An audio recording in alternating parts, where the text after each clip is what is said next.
Makassar, kota yang dikenal sebagai Gerbang Indonesia Timur.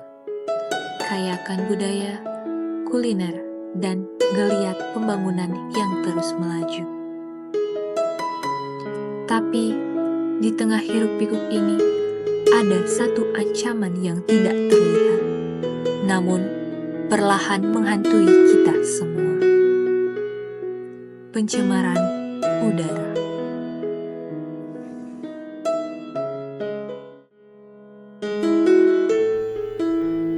Asap kendaraan, industri, dan pembakaran sampah, semuanya perlahan memenuhi udara yang kita hirup setiap hari. Tapi, apakah kita benar-benar sadar bahayanya?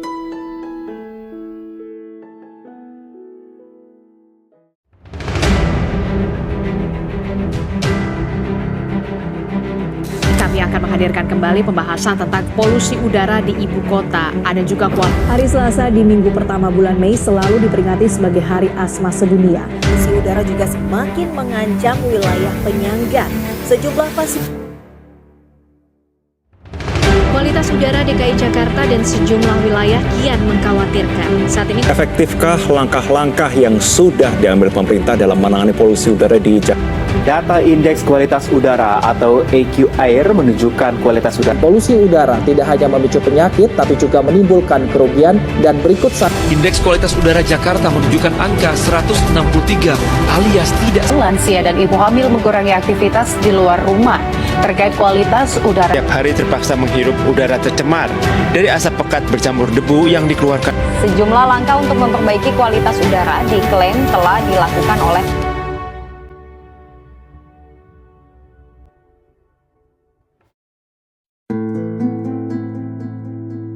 Pencemaran udara mungkin terdengar seperti istilah teknis yang jauh dari kehidupan sehari-hari. Tapi nyatanya, ia adalah musuh yang perlahan-lahan meracuni kita setiap hari.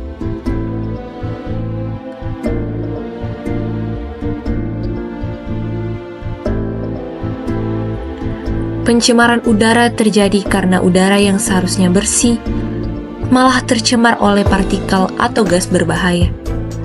Bisa berasal dari aktivitas manusia maupun proses alam. Beberapa zat pencemar utama yang kerap ditemukan di udara kota adalah karbon monoksida yang dihasilkan dari pembakaran yang tidak sempurna, nitrogen dioksida dan sulfur dioksida dari kendaraan ataupun industri, serta partikulat halus atau PM25 dan PM10 yang bisa masuk ke paru-paru dan mengendap. Zat-zat ini tidak terlihat oleh mata, tapi dampaknya bisa sangat berbahaya, terutama bagi anak-anak, lansia, dan mereka yang memiliki penyakit pernapasan.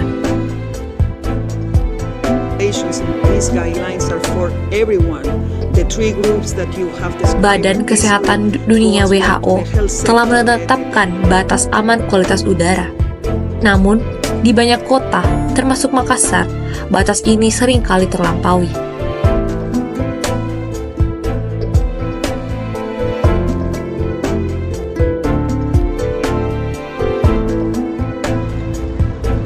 Jadi, sebelum kita bicara lebih jauh tentang kondisi di Makassar, mari kita pahami satu hal penting. Udara bersih bukanlah kemewahan, tetapi kebutuhan dasar dan hak semua orang.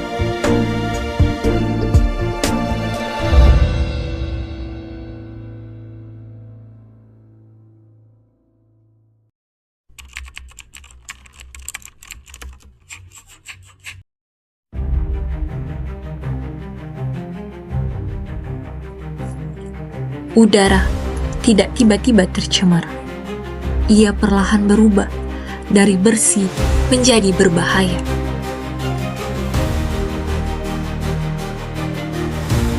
Tapi, dari mana asal semua pencemar ini?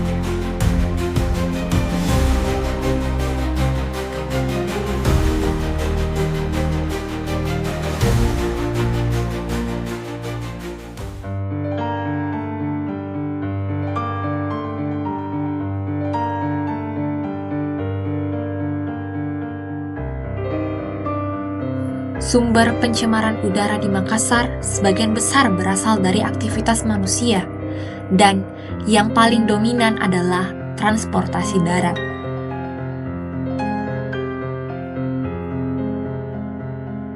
Makassar adalah kota yang sedang tumbuh cepat. Jumlah kendaraan bermotor terus meningkat tiap tahunnya. Sayangnya, sebagian besar kendaraan yang beroperasi masih belum ramah lingkungan.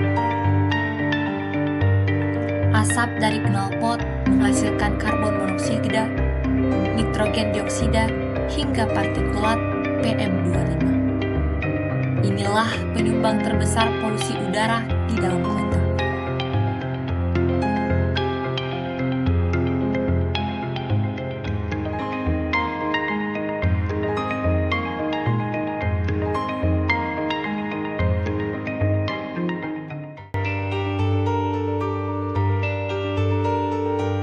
Yang kedua, aktivitas industri dan pelabuhan. Asap dari pabrik dan kapal yang bersandar di pelabuhan juga turut menyumbang pencemaran udara. Kapal berbahan bakar solar, kendaraan berat di area pelabuhan, serta mesin industri yang besar, semuanya melepaskan emisi yang merusak kualitas udara secara lokal.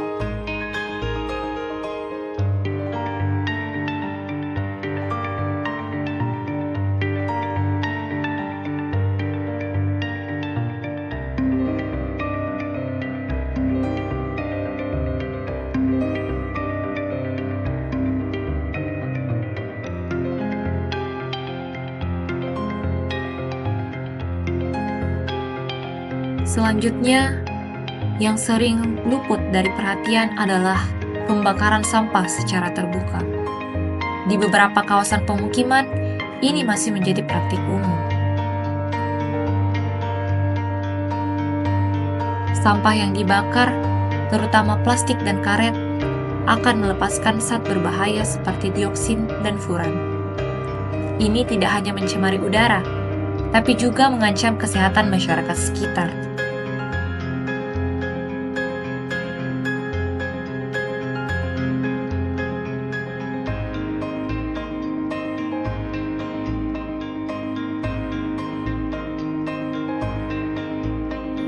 Selain itu, aktivitas pembangunan gedung dan jalan juga turut menyumbang debu dan partikulat.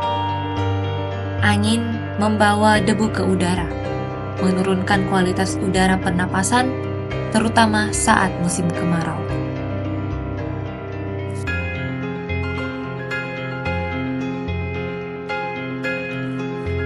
Empat sumber utama ini terus berlangsung setiap hari, dan dampaknya perlahan menumpuk di udara yang kita hirup. Sekilas mungkin tidak terlihat, tapi partikel polutan itu masuk ke paru-paru, masuk ke tubuh kita, bahkan sebelum kita menyadari bahayanya.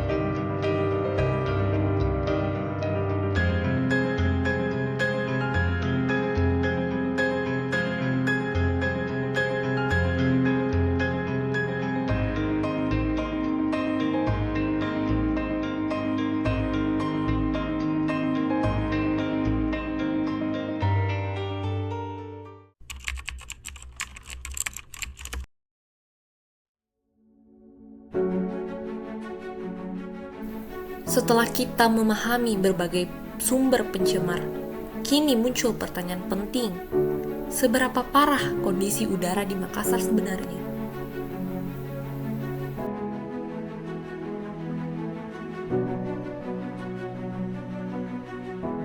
Menurut data dari Dinas Lingkungan Hidup dan beberapa platform pemantau kualitas udara, indeks kualitas udara Makassar berada pada kategori sedang hingga tidak sehat di beberapa titik. Rata-rata nilai PM2,5 atau partikel debu halus yang bisa masuk ke paru-paru pernah mencapai lebih dari 40 mikrogram per meter kubik. Padahal ambang aman menurut WHO adalah hanya 15 mikrogram per meter kubik.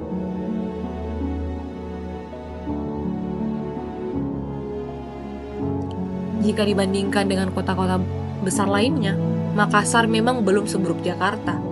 Tapi, tren peningkatan polusi terus menunjukkan arah yang mengkhawatirkan.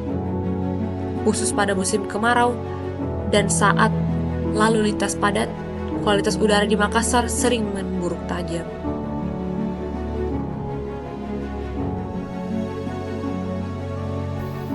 Tak hanya angka, fakta di lapangan juga memperkuat bahwa polusi udara sudah menjadi masalah nyata. Banyak warga mengeluhkan sesak napas, batuk berkepanjangan, dan iritasi mata, terutama di kawasan padat dan dekat jalan utama.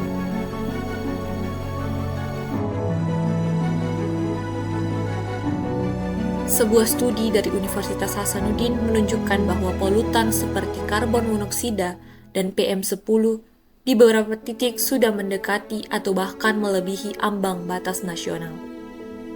Ini artinya, kita bukan hanya menghadapi gangguan kenyamanan, tapi juga ancaman serius bagi kesehatan jangka panjang. Jika tren ini terus berlanjut tanpa intervensi besar, maka Makassar berpotensi menghadapi krisis kualitas udara dalam 5 hingga 10 tahun ke depan.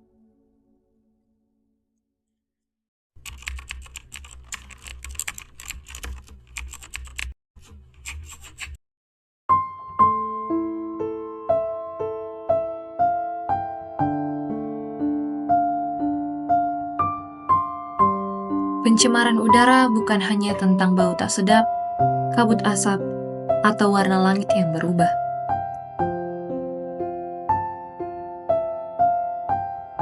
Ia adalah ancaman nyata terhadap kesehatan, lingkungan, bahkan ekonomi kita.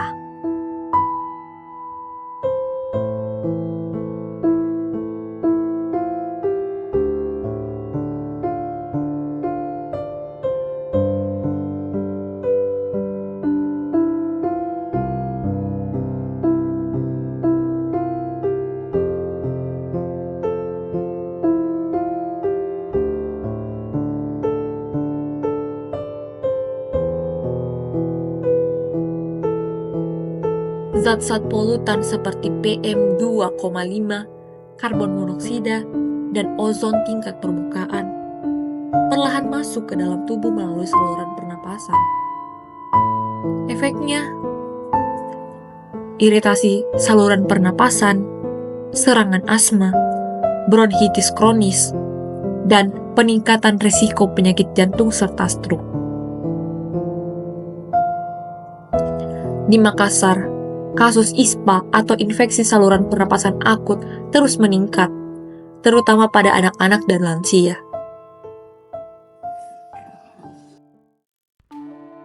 Air pollution, it lurks all around us, preying on the young and old. It slips unnoticed past your defenses and assaults your lungs, heart, and brain. Its deadliest weapons are invisible, poisonous particles that can be as small as a molecule. With every breath, they break through your lungs' protective barriers. There, they trigger inflammation as your system tries desperately to fight back. But these tiny intruders penetrate those defenses, lodging toxic compounds even deeper, sowing the seeds of cancer. They slide straight into your bloodstream, sabotaging your entire body. They inflame and constrict your blood vessels, increasing blood pressure until, one day, causing a stroke. The particle prowlers dislodge fatty plaque that may have built up from your diet. They weave clots that can be deadly blockers of blood flow to your heart or brain. With each new case of heart attack, stroke, lung disease, or cancer, air pollution adds another life to its hit list. Let's stop this invisible killer.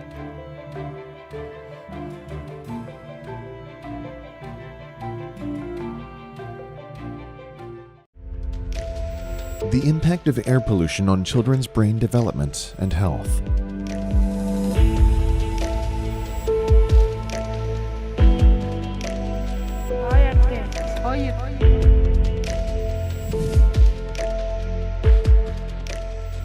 The Small smoke particles from air pollution, or PM 2.5, are more than 25 times smaller than the width of a human hair. As air is inhaled, particles enter the body through the nose and mouth.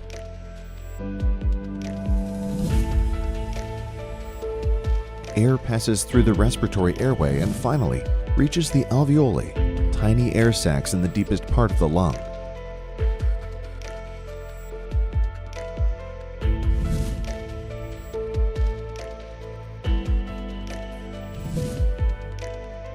The smallest of the particles that enter the lungs diffuse through the walls of the alveoli into the bloodstream, where they are transported to all organs of the body where they can affect normal function.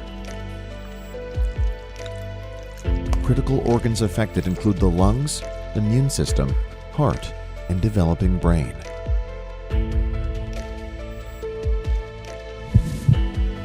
The growth rate of the brain is highest around birth, but development continues throughout childhood and adolescence, playing an important role in a child's memory, attention span, emotional control, and social interaction. Once in a child's still developing brain, particulate matter damages brain cells. The result, impaired cognitive development and ability to learn that may have severe consequences for welfare and earning potential across the lifespan,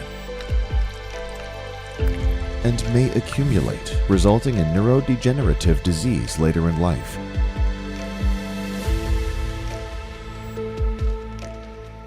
In addition to harming the brain, exposure of the fetus to air pollution may increase the risk of other diseases across the lifespan,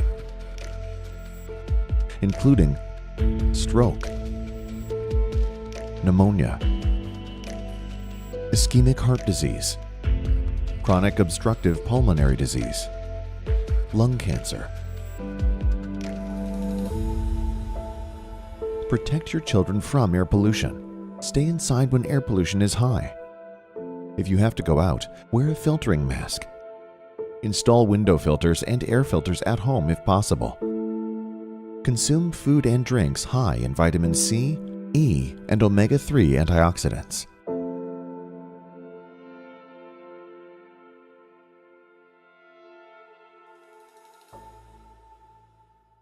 Lihat grafis pertama yang di sini yaitu dampak terpapar polusi udara, di mana penelitian mengungkap polusi udara menjadi pemicu berbagai macam penyakit pada manusia, mulai dari gangguan ringan seperti iritasi mata dan juga kulit, lalu gangguan fungsi hati, bahkan untuk dampak jangka panjangnya ini bisa kanker, dan dalam kasus berat ini bisa menyebabkan kematian.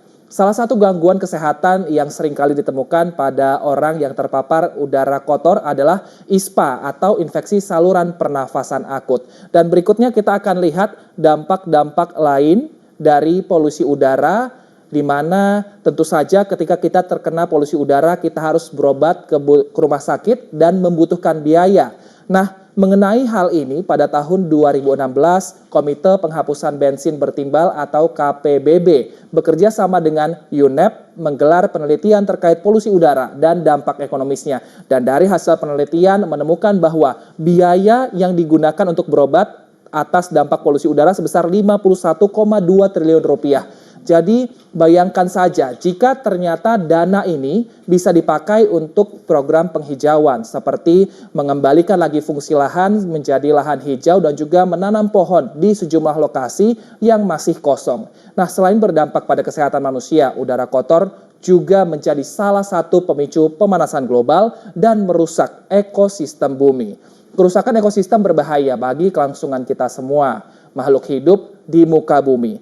Di antaranya ekosistem ini yang bisa terganggu adalah makhluk hidup tentunya yang berada di muka bumi, dan juga ada efek rumah kaca, dan lalu ada pelapisan ozon, di mana lapisan ozon ini akan menipis sehingga kurang bisa untuk menyaring sinar ultraviolet dari matahari yang tentunya berdampak bagi kesehatan manusia, terutama udara dan juga kulit manusia. Wawancara kakak, apakah bisa kak?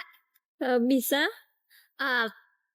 Menurut kakak, bagaimana pendapat kak tentang polusi udara yang ada di sekitaran Bundaran Samata ini? Menurut saya di sini kurang bagus karena sering sekali terjadi macet dan banyak mobil-mobil truk yang membawa pasir, batu, dan lainnya. Jadi menurut kakak biasanya juga di sini dapat menyebabkan penyakit atau tidak, Kak? Bisa, karena sering macet, jadi otomatis asap-asap kendaraan di sini dihirup sama pengendara motor atau yang berjualan di sekitar sini, dan itu menyebabkan batuk. Perkenalkan, di sini kami mahasiswa dari Fakultas Kesehatan Masyarakat Universitas Muslim Indonesia, jurusan Kesehatan Lingkungan. Di sini kami ingin bertanya tentang bagaimana pendapat Kak tentang polusi yang ada di Bundaran Samata ini, Kak. Menurut saya polusi di Bundaran Samata ini cukup lumayan tinggi karena di sini jalan Poros Malina otomatis banyak kendaraan yang lalu lalang. Apalagi banyak pabrik juga. Di sini juga banyak kendaraan besar seperti truk yang mengangkut pasir batu. Jadi menurut saya di sini polusinya cukup memperhatikan dan biasa juga dapat terkena penyakit seperti bersin-bersin, batuk dan pilek. Oh iya, Kak, terkait makasih, kualitas Kak. udaranya di sekitaran sini. Sebelumnya Om sering jogging di sini? Sekali-sekali sih. Oh, sekali-sekali. Terus menurut Om di sini kualitas udaranya itu bagaimana? Sementara di sini banyak pembangunan toh. Jadi kualitas udaranya di sini maksudnya bagaimana? Nyaman-nyaman saya rasa. Nyaman jam. Nggak terganggu. Tidak terlalu banyak di polusi kita rasa. Enggak.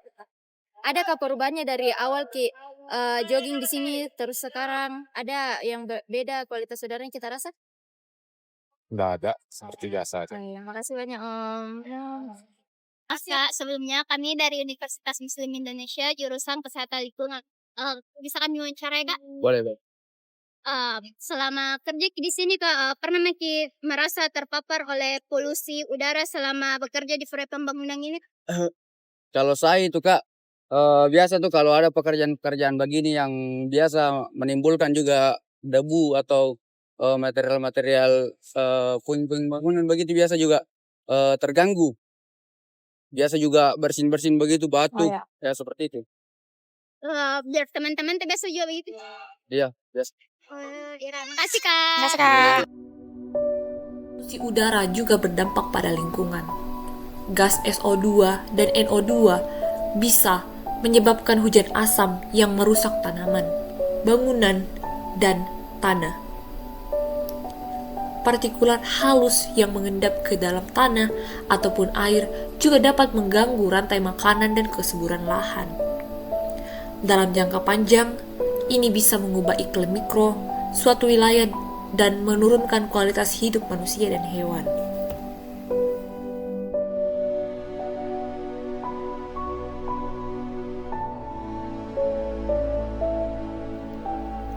Ketika kualitas udara memburuk, ekonomi juga ikut terdampak. Produktivitas kerja menurun karena gangguan kesehatan. Biaya pengobatan meningkat dan ketidakhadiran karyawan bisa mengganggu stabilitas bisnis.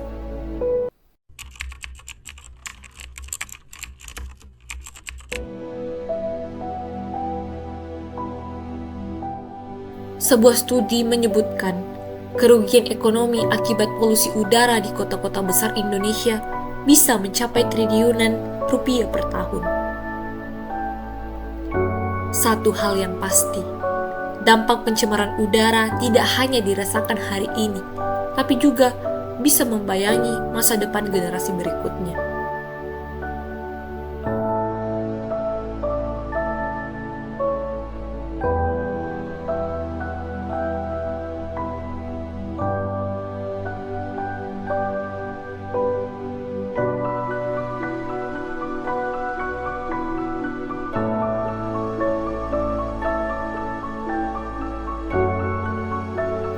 Pencemaran udara bukan masalah tanpa jalan keluar. Faktanya, banyak kota di dunia telah berhasil menurunkan tingkat polusinya. Pertanyaannya, bagaimana dengan Makassar?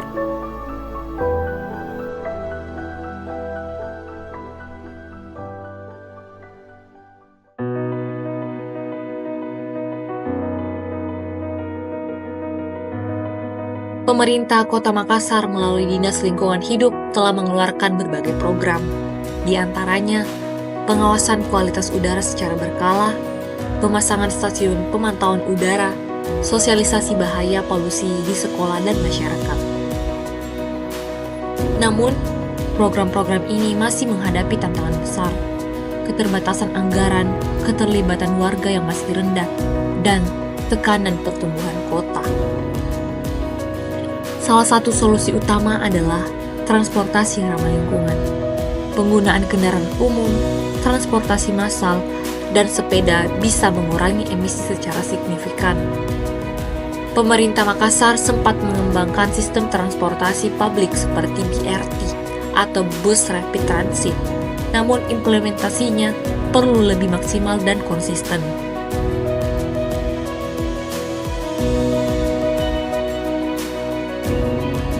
Penambahan ruang terbuka hijau dan penanaman pohon adalah langkah alami untuk menyaring polusi udara. Pohon mampu menyerap karbon dioksida dan melepaskan oksigen. Sayangnya, luasan RTH di Makassar saat ini masih berada di bawah standar ideal WHO, yakni 9 meter persegi per orang.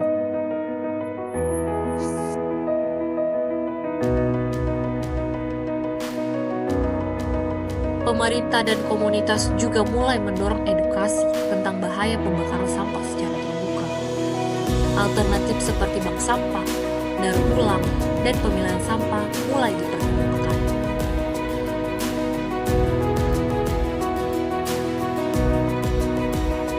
Pada akhirnya, perubahan juga harus mulai dilihat dari masyarakat. Kesadaran kolektif untuk tidak membakar sampah, merawat kendaraan, dan menanam pohon di sekitar rumah dapat memberi dampak yang besar.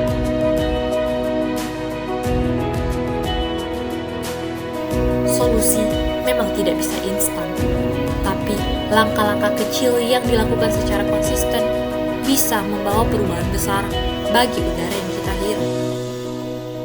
Jika semua pihak, pemerintah, swasta, dan masyarakat bekerja sama, maka udara bersih bukan hanya sekedar harapan, tapi kenyataan.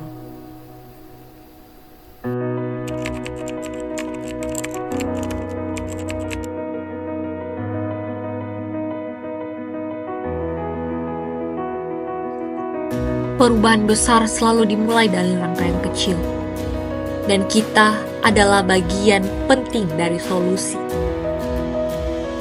Kita semua punya peran, bahkan kebiasaan sederhana bisa berdampak nyata. Satu tindakan mungkin terasa sepele, tapi ketika dilakukan bersama-sama, dampaknya sangat besar.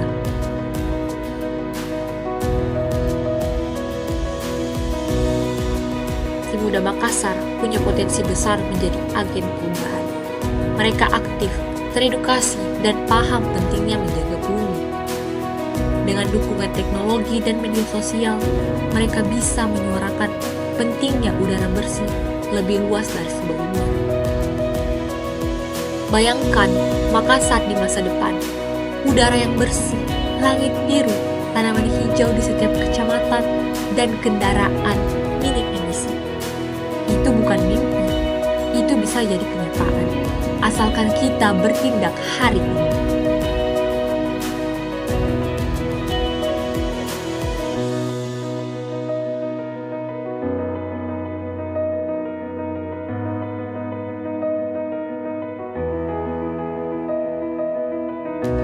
Udara adalah hak semua makhluk hidup.